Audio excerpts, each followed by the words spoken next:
Ireland's leader, Enda Kenny, has presented plans for his country's 6-month presidency of the EU to MEPs.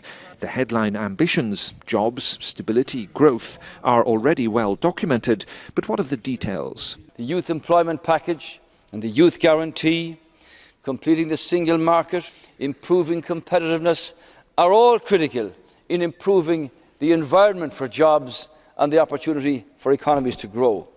With the aid of an €85 billion IMF EU bailout, Ireland has pulled itself back from the brink. A lesson for all, according to some MEPs. You're on the way out of the economic crisis because of a good combination of your efforts in Ireland itself and European aid. And this is the remedy for other countries as well. Baby steps forward for the idea of stability bonds, or Eurobonds, issued within the Eurozone as a consolidation of member state toxic debt.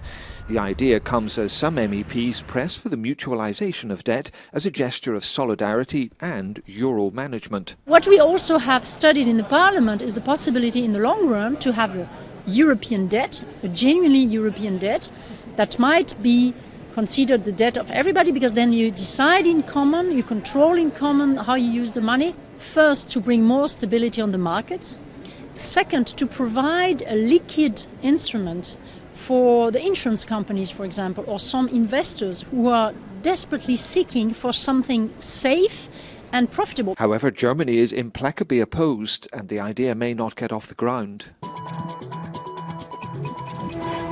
An historic moment for Iraq and for the EU.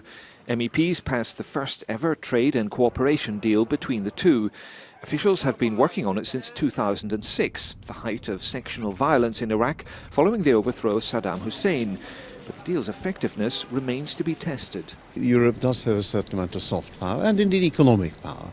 The difficulty is that the level of violence, I've suggested, is so high that the soft stuff actually doesn't get a look in. The hard reality is that until Iraq finds some kind of an internal stability, I'm not sure that the European Union can do much more than push things along at the edges.